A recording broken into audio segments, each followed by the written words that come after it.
Mr. President, quote, "There is a time and a place to debate health care, just like there is a time and place to debate energy policy and immigration and education, but not when the funding of the federal government and all the lives that are impacted by it hang in the balance," end quote. There is a time and a place to debate health care, but not when the funding of the federal government and all the lives that are impacted by it hang in the balance. Those are not my words, Mr. President. Those are the words of the junior Democrat senator from Connecticut back in 2013. There is a time and a place to debate health care, but not when the funding of the federal government and all the lives that are impacted by it hang in the balance. These words were once emblematic of the Democrat position here in the Senate. Democrats once passionately opposed shutdowns, or so they said, in large part because of the impact they would have on American citizens and American workers. Now? Well, now government workers and every other American affected by this shutdown have become nothing more than pawns in the Democrats' political games. On Friday, federal workers missed their entire paychecks.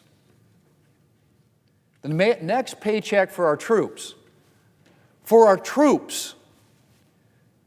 Mr. President, is in jeopardy. And more than 40 million Americans could lose access to food stamps if the shutdown continues. 40 million. And yet none of it seems to matter to Senate Democrats. The party that once decried the impact of shutdowns on Americans in need and now apparently content to see 40 million Americans go without food. The senior Democrat senator from Vermont was on TV the other day, and one of the hosts suggested that members of Congress should refuse to take their paychecks during a shutdown. And what did the senior Democrat senator from Vermont say? He said that some members of Congress couldn't afford to go without pay. That's right. That some members of Congress couldn't afford to go without pay. Does he think that other Americans can? The junior Democrat senator from Arizona told NBC News near the beginning of the shutdown that he couldn't afford to miss his paycheck. This was his quote: "I'm not wealthy, and I have 3 kids. I would basically be missing, mortgage payments, rent payments, child support. So it's not feasible, not going to happen," end quote. What on earth does he think is happening to federal workers and other Americans out of work because of the Democrat shutdown? Does he think they don't have mortgage payments, rent payments, school expenses, electric bills? If some members of Congress can't afford to miss a paycheck, how much more is that true for the many workers making a lot less than members of Congress pull down? The junior Democrat senator from Minnesota stated that she would not be foregoing her pay because she's continuing to work. Because she's continuing to work. Do Democrats even hear themselves? She does realize, right, that a lot of other people are continuing to work and have been working without pay now for 4 weeks thanks to her actions and those of her Democrat colleagues.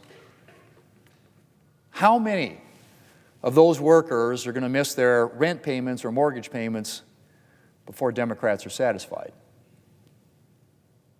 Shutdowns aren't victimless crimes, the senior Democrat from Virginia said.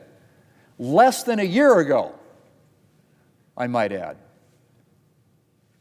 Well, Mr. President, Democrats' victims are piling up. And Democrats don't look likely to spare anyone anytime soon. In fact, they're freely admitting it. The second-ranking Democrat in the House of Representatives said recently, and I quote, I got it right here, Mr. President. Of course, there will be families that are going to suffer, but it is one of the few leverage times we have.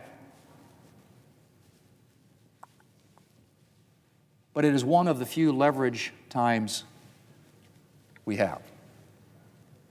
I guess the Americans currently lining up at food banks can comfort themselves with the knowledge that they're being sacrificed to advance Democrats' political goals. Mr. President, if you ask Democrats the reason for the 180-degree flip in their views on shutdowns, if you challenge them to explain their hypocrisy, I suspect you wouldn't get much of an answer. I suspect that at best Democrats would bleat something about how this shutdown is a special case. Right? A special case. It's always a special case with Democrats. A historic blockade of presidential nominees. Well, that was a special case. Ignore anything that you've ever said about shutdowns right here on the floor of the Senate.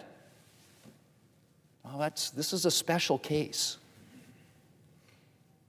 I'll tell you what's actually special about this case, Mr. President. Special about this case is that Democrats' far-left base demanded a showdown with President Trump. And Democrats have abandoned every principle that they possessed relating to shutdowns to give it to their base. And while some Democrats may be privately uncomfortable about all the damage a 4-week shutdown is doing, so far, they're too scared of their base to do anything about it. Mr. President, Democrats claim that this shutdown is about addressing the expiring Obamacare COVID subsidies. But that's not really what this is about. If this was really what this is about, then Democrats would be voting to reopen the government so that we could actually engage in a serious discussion about rising health care costs and how Obamacare has failed to address them. But they're not. Because at the end of the day, Democrats don't want a solution. They want a political issue. And if countless hardworking Americans are sacrificed in the process, of course there will be families that are going to suffer. But it is one of the few leverage times we have. Apparently, that's just fine with the Democrats here in the Senate. Mr. President, we'll be voting once again this week to reopen the government. To reopen the government, restore hardworking Americans' paychecks, protect nutrition programs, support critical services like air traffic control, and that list goes on and on and on. And Democrats will have a 13th chance to vote on a clean, nonpartisan funding bill that will reopen the government. All we need are 5 Democrats to join the 3 who are with us already. And we could have the government open in a matter of hours.